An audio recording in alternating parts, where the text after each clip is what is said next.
I am Phoenix Mayor Greg Stanton, and I want to thank you all for being here today.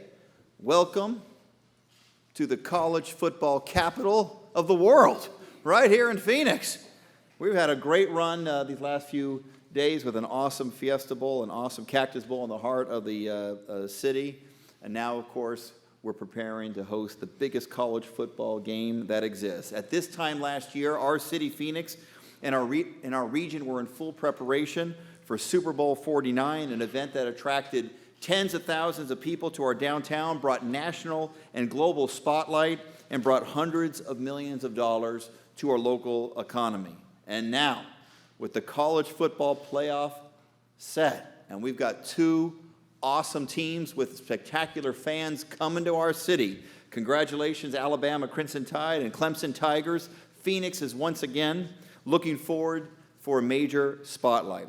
Our convention center, where we are today, and our downtown will serve as the headquarters for football fans of all ages.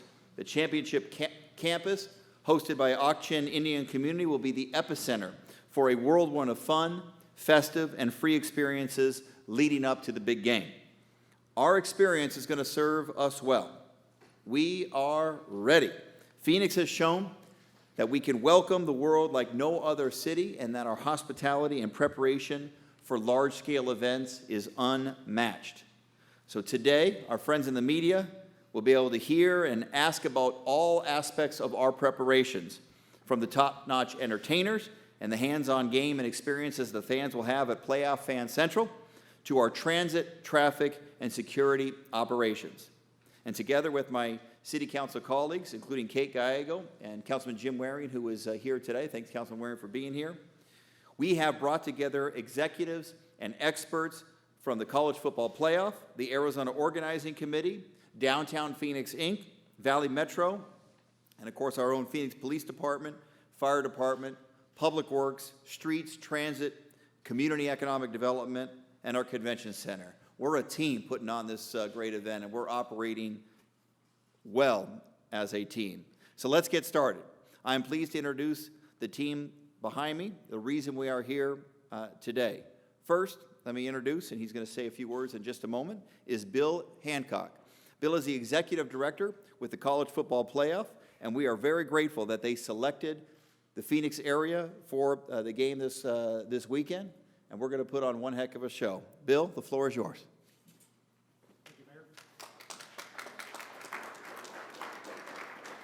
Thank you, Mayor. After many months of planning, we are delighted to be here. We're delighted that this day has finally come.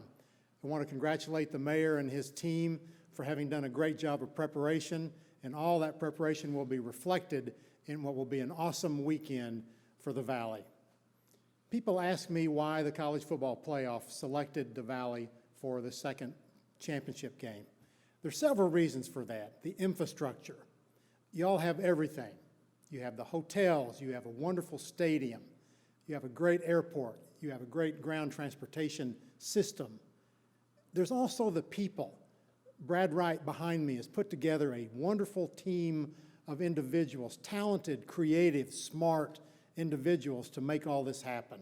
These events don't just happen on their own. You don't just open the door, turn on the lights, and have a game or have a fantastic weekend for fans like we're going to have. It takes a lot of work. We have a staff of 15 people in Irving, Texas, the College Football Playoff headquarters, and we have worked hand in hand with the Mayor's team, with Brad's team, to make everything happen. We could not be more excited to be in Phoenix for this great event. Everybody have a great time, and thank you very much to everyone who's done so much to make it happen. All right, thanks, Bill, very much. Thank you so much. Thanks, Bill, for your leadership and once again selecting Phoenix. And after next weekend, we want you to be able to definitively say that Dallas was the second best host of the College Football Championship. We're number one. And we are so blessed that we have incredible people here locally making it happen.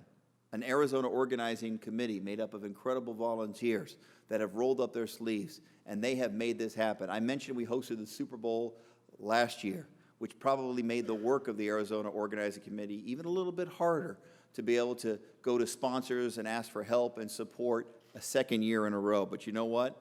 They did an awesome job. The Arizona Organizing Committee does some pretty amazing things. And once again, they have come through in a big way. You just come to downtown Phoenix next weekend, and it's going to blow you away, the quality of the entertainment and the number of people and how well organized that is. So here's the co-chair of the Arizona Organizing Committee. It was mentioned by Bill earlier, Brad Wright. Brad.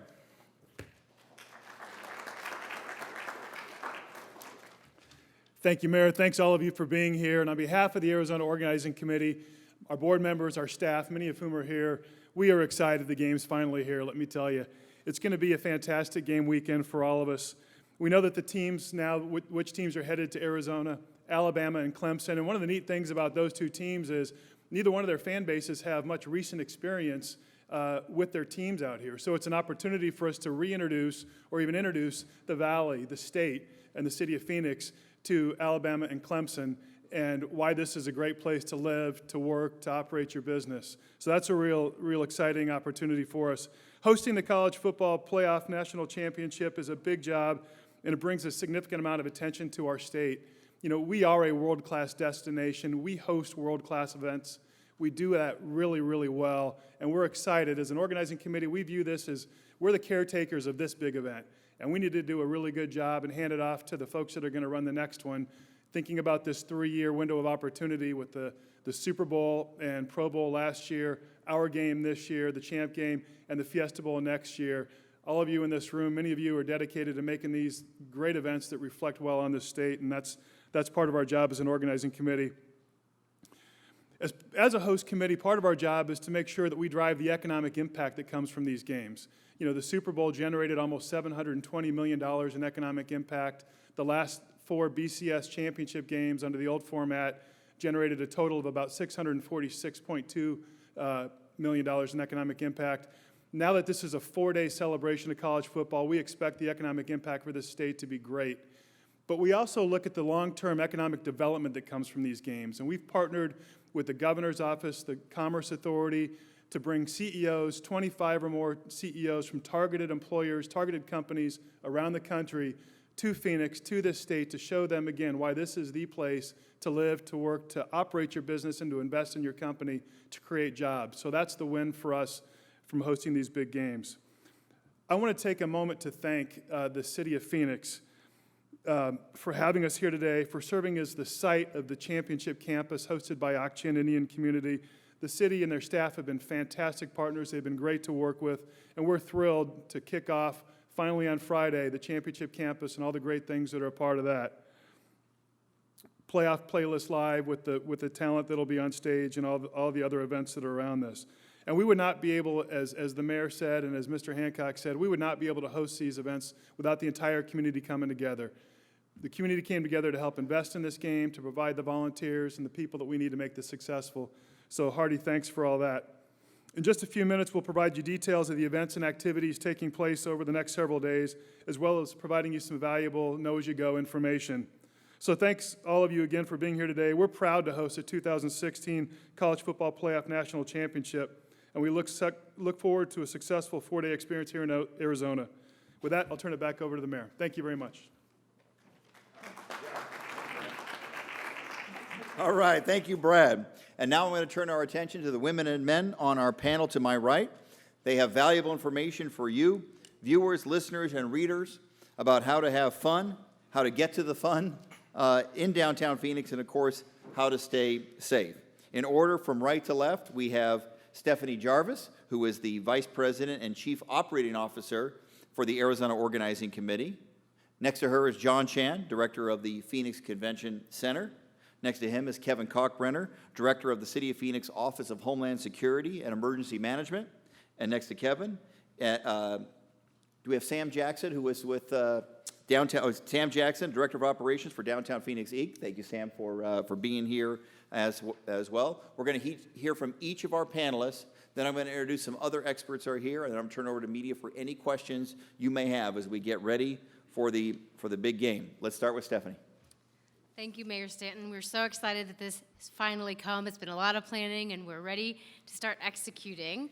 The main reason, as Mayor Stanton said, that we're here is the Clemson-Alabama game, and that'll take place January 11th at University of Phoenix Stadium out in Glendale. But leading up to that, we really have a celebration of college football. This is really a fan-friendly, really make it more than just the game. And so one of the big things we've got going is Championship Campus presented by Ak-Chin Indian Community. That'll be right down here in downtown Phoenix. It's family friendly, college football themed. It's an outdoor fan campus that encompasses the indoor fan festival, which is the Playoff Fan Central at the Phoenix Convention Center. And it's going to go from Friday afternoon all the way through Sunday, January 10th. It's 5 city blocks in downtown Phoenix, and you can see here from the map just where everything is, and I'll go through a little bit more in detail in the next slides. But some of the activities that are going on are AT&T Playoff Playlist Live. I'll talk a little bit more about that, but that's the big concert series. We have a lot of activities on Explore Arizona. That's our street where we'll have a lot of fun, interactive booths. We'll have concessions. It is an outdoor special event liquor license campus, so there will be some adult concessions as well. We'll have the traditional dancers from the Ak-Chin Indian community. ESPN will be broadcasting live from the campus, and then there'll be nightly fireworks kind of capping off all the celebration every evening. So these are sort of detail the entrances. If you can see where everybody will be kind of coming into the campus. We hope to have a lot of people using our light rail to get downtown. I'll talk a little bit in a minute about we are running a fan shuttle, and I'll talk a little bit about that at the end. That encompasses the whole campus, so you can see that up there. Going through the daily schedule of the Championship Campus presented by Ak-Chin Indian Community. It opens up at noon with concessions, sponsor activations, concert stages. We'll program them throughout the afternoon with DJs, fun, interactive things for fans to enjoy. Local talent groups, DJs on the stage.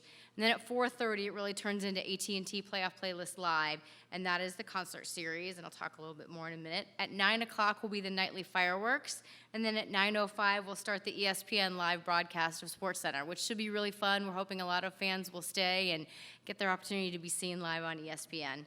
And then everything shuts down at midnight. Our concert stage and our concessions will close. So that's a little preview for you of what the stage is going to look like at AT&T Playoff Playlist Live. I think it looks pretty cool. So here's our concert acts. On Friday, we'll have David Nail, and then the band Perry will be the headliner. On Saturday, we just announced that ex-ambassadors will be joining the lineup, along with Walk the Moon and then headliner Sierra. And on Sunday, which is my personal favorite, Moon Taxi, Andy Grammer, and then John Cougar Mellencamp, as I like to call him. Playoff Fan Central, which is inside Phoenix Convention Center. It's 300,000 square feet of family-friendly entertainment, interactive activities, youth sports clinics, celebrity appearances, sponsor activities. We'll have our media day there for the fans to attend and watch our teams participate in media day. It starts on Friday afternoon and it ends on Sunday. It's a public ticketed event. The hours, I think on the next page you can see, on Friday, it opens at 3 o'clock and ends at 8. On Saturday, 7:30 in the morning, and that's because Media Day will start around 8:15, and then there'll be another team that comes in right after that.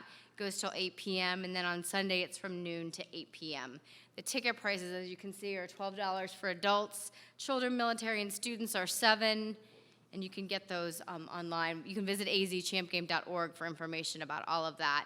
The one thing I don't have on here on a slide, but I want to tell you a little bit about is our Playoff Fan Shuttle. We are running shuttles from all the major hotels in most of the areas, in Scottsdale, in the Biltmore area, up North Phoenix. If you live in Tempe or in Phoenix where you can get on the light rail, we're expecting that that's how you'll get here, but the rest of you can go on a free fan shuttle to the downtown Championship Campus on Friday, Saturday, and Sunday. And then on Monday, we will also run a shuttle out to the stadium. That one is a $30 charge, which is still a little bit cheaper than parking at the stadium. So you can go on using public transportation and our transportation so you can avoid some of the traffic. Thank you, Stephanie. My name is John Chan. I'm with the Phoenix Convention Center. I'm going to talk a little bit about some of the logistics of getting to the downtown and to the Championship Campus. So the first thing to be aware of is that we have created a special web page It's a Know Before You Go webpage. It resides on azchampgame.org, so we're encouraging all attendees to visit that webpage to get information and learn how to maximize the college football playoff fan experience in the downtown. And so some of the highlights on the Know Before You Go webpage include important information about public transit, traffic, streets, shuttles, parking, etc. So the important thing to remember is whether you're attending the events here over the weekend in the downtown or the game itself on Monday, the important thing to remember is to plan ahead, plan to arrive early, and plan a little extra time in your travel time to go to the events. We're also encouraging fans to pack lightly. There will be security checkpoints here at the downtown campus entering into the championship campus, as well as here at the convention center for Playoff Fan Central. We also have on the Know Before You Go website information about things that are not going to be allowed into the downtown campus, such as selfie sticks, hoverboards, and drones. Those items will not be permitted. So let me talk a little bit about public transit. Public transit is certainly going to be the best way to get in and out of the downtown. We encourage people to use light rail and public transit when possible. We have convenient park and ride locations throughout the city to get people into the downtown. So one of the things that Valley Metro and the city's public transit department have a lot of experience in planning for these major events and how to handle large crowds. So Valley Metro Rail will be offering extended service hours and enhanced capacity throughout the 3 days. So service will run on January 8th through the 10th until 2 a.m. In the morning. And then service intervals will be every 12 to 20 minutes depending on peak times. There are a couple of specific things that are important to note in the downtown area, that a couple of the light rail stations will be designated as boarding only. So the westbound Central and Washington station, as well as the eastbound station at 3rd Street and Jefferson, will be boarding only. And then the inboarding, deboarding only stations will be at 3rd Street and Washington next to Symphony Hall, and at First Avenue, and Jefferson, adjacent to Cityscape. There are also 15 park and ride locations that really make it convenient for people to park their car at one of these park and ride locations and take the train in. So the Know Before You Go website has all the information about those locations. There's also, for people headed out to the stadium, there are 2 local bus options that will take people directly out to University of Phoenix Stadium, Route 60 and Route 70, and that will be eastbound service after the game will run till 11:30 p.m. on game day on January 11th. Again, we'd really encourage people to plan for extra travel time. And then also, in the downtown area, there are going to be Valley Metro ambassadors at all of our light rail stations to assist people with questions or information about how to get on the train and hours of operation. So again, it's valleymetro.org visit valleymetro.org and AZ Champ Game for information about that. Talking a little bit about street closures, there will be some major street closures in the downtown, but the main important thing to remember is that the major streets in downtown will be open. Downtown will be open for business. Street closures actually began early this morning and then will continue through probably Thursday, January 14th. More details are on the website about specifically what streets are closed, but the bottom line is that access to businesses and parking in all the office buildings will remain open throughout the duration.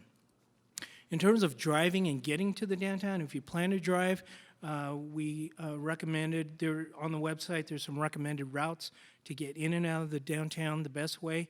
There will be extensive we expect heavy traffic on certain streets, so one of the best ways to get in and out of the downtown is to use 7th Avenue. That's probably a better option for you if you're coming in to the downtown. There's a couple of ways to check for the latest status of the best way to get in. One way is to dial 511, which is a hotline that's maintained by the Arizona Department of Transportation, so you can get real-time information by calling 511. Again, allowing for extra travel time, entering the downtown, and using a number of different ways to get in. In terms of parking, there are more than 30 parking garages in the downtown area, offering 25,000 parking spaces. So a couple of the more convenient parking garages will be on the east side of the downtown. The Heritage Garage and the Convention Center East Garage will be offering parking at $15, and then the city's 305 parking garage located on Jefferson and Washington at 3rd Avenue is also available, so you can park the car before you get into the core of downtown, or a couple of convenient ways. Again, the website has information about all of the parking locations, ADA drop-off and pickup locations, taxi zones, and Sam will talk a little bit later about the downtown ambassadors who can assist people in finding convenient parking locations. Once you're in downtown, or if you happen to live downtown, another way, convenient way to get around is using the grid bike share as a convenient way to get in and around the downtown. And there's information, there's hundreds of bicycles available for Phoenix residents and visitors, information available at gridbikeshare.com. Lastly, there's going to be more up-to-date information online. So again, azchampgame.org and the City of Phoenix website, phoenix.gov/pregame, has a lot of more up-to-date information. You can follow hashtags for game activity, azchampgame, azchampgame, hashtag azchampgame, champ camp for all things related to the downtown, and then CFB playoff for information about the game itself. So with that, we'll take questions later on, and Chief Cockbrenner is going to talk about security. Thanks, John. Providing a safe environment for all of our residents and visitors has always been at the forefront of our planning as we moved forward to this event. The Super Bowl last year saw over 1 million visitors to the downtown area, and as a result, we are prepared more than ever to handle these large types of events. The majority of the public safety planners and operators that were on the Super Bowl were returning for this game as well. The group that actually planned the Super Bowl never disbanded. We just took a day off and started planning again, so kept moving forward. We get the vast amount of our resources by sharing regional resources across the valley. And we created 12 working groups, and those are specialists in their fields, such as hazardous materials teams, traffic management, bomb dogs, bomb teams for security sweeps, those types of things. All of this labor pool and expertise comes from our working groups. We have a strong partnership with our federal partners as well, the FBI and the Department of Homeland Security, our state partners, all of the local jurisdictions, both in police and fire. We spend time together every day, not just for these events, but for daily events. And so we have a really strong working relationship as well. We have also had a lot of help from the tribal governments and our private partners that are so essential to keeping some of the basic infrastructure going during these events. We've created a network that links us together in real time also. By locating physically in one place in our multi-agency coordinating center, we can actually come together and solve problems in real time with a lot of input from a lot of different stakeholders. All of our public safety responders are highly trained to manage as well as respond to emergencies during these events. We have been training, and we have also had drills. In November and December, we did a series of tabletops where we presented the team with some very, very challenging scenarios. And as a result, not only are we prepared to anticipate those, we also identified gaps in our planning and fixed that, and also became even stronger as a team by coming together in advance and working out together to solve problems. We're ready. We have a strong communication network established with all of our agency partners, and we want everybody to come down and have fun. But we're also asking for your help in reporting suspicious activity. Be aware of your surroundings. Use the system we have in place to report suspicious activity. If you see something, say something.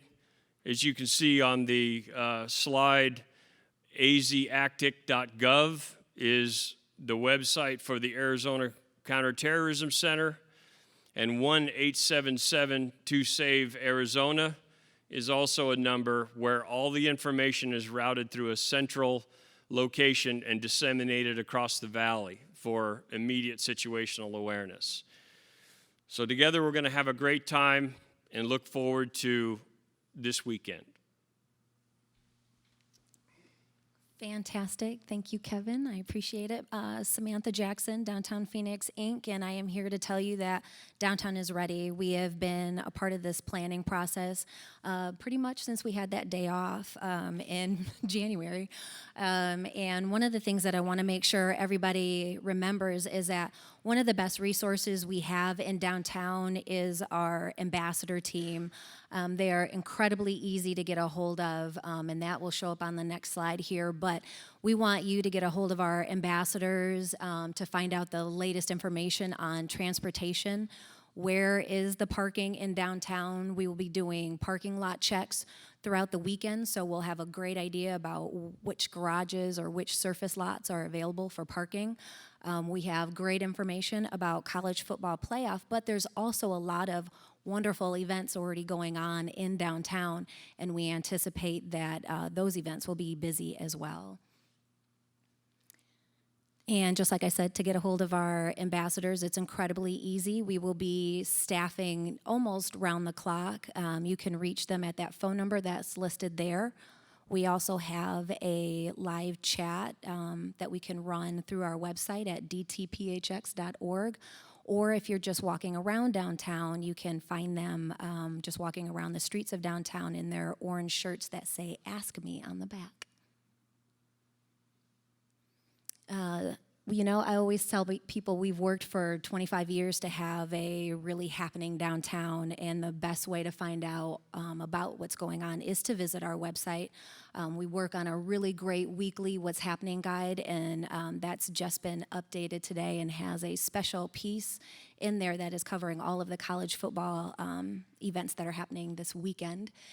The other great thing that we've done is we've partnered with our businesses in downtown to do a city sampler. So what can you get for $5?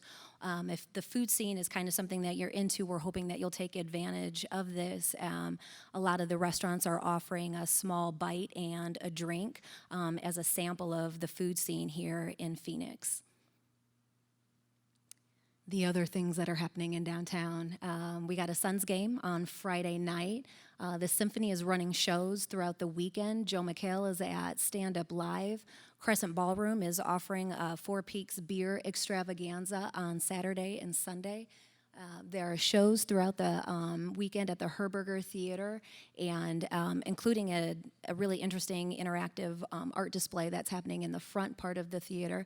And then we have Macklemore and always mess up his name, Ryan Lewis at the Comerica Theater. So lots of good stuff, even stuff that's not listed on this. So I highly encourage everyone to look at our website if you're looking for other things to do in downtown Phoenix. Thank you.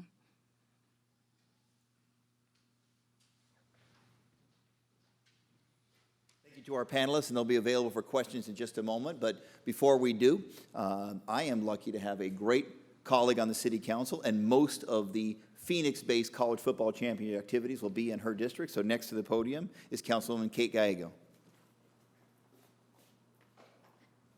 Thank you so much. I'm Kate Gallego. I have the pleasure of representing the airport area, and I share downtown with Councilman Michael Nowakowski. And you heard a little bit about it, but downtown is going to be hot. We are very excited to welcome the national community back again. Every time they come, we have so many great wins. The mayor and I work very closely on bioscience development, and as Brad alluded, we really do see great economic development gains when these games come. So one of our largest bioscience employers came in for a football game originally and saw what we have to offer in Phoenix. wanted to be part of our downtown. So it really, the benefits of this game will continue long after people have packed up. But while they're here, we really look forward to having our visitors enjoy the downtown area. I hope that they will enjoy our city sampler, try some of our great downtown restaurants. We have several James Beard award-winning chefs in Heritage Square, and just a few blocks away, or a few 100 feet away, you can learn about the city's history at the historic Rawson House, or our future at the Science Museum. So there are so many great things for people to do while they're in downtown. The big show will be at the convention center, but there will also be a lot happening just south of downtown at the Warehouse District during the days leading up to the game. And that's something that's a little bit different from even the Super Bowl. We're going to have even more in the Warehouse District, the area with historic warehouses just south of our downtown. I am excited to welcome ESPN and their big party to the Warehouse District. They wanted a unique and large environment for a great party, and they've found it in Phoenix, as has many others. We've proven that we really can host events of this scale and do it really well. It's my hope that we will do this, and this will be the greenest Super Bowl or championship game ever with the college partnership. We did a great job at the Super Bowl, diverting 73% waste, and we're hoping to take it up a step. I hear Brad's very competitive, so we're going to go to 75% waste diversion while we're here for the Super Bowl with recycling, trash, and even composting. That's something the city has stepped up in a big way since the Super Bowl, and we're very thankful to our Public Works Department for leading the way in that area and helping us be green. It wouldn't be green as well without mass transportation, and we're looking forward to seeing all of the people using our light rail system and other options to come to our downtown and then to head out to Glendale as well. A lot of people come together to make that happen, and so I want to join the mayor in thanking all of our city staff who will help make this a successful and safe event, and look forward to a successful game. Thank you.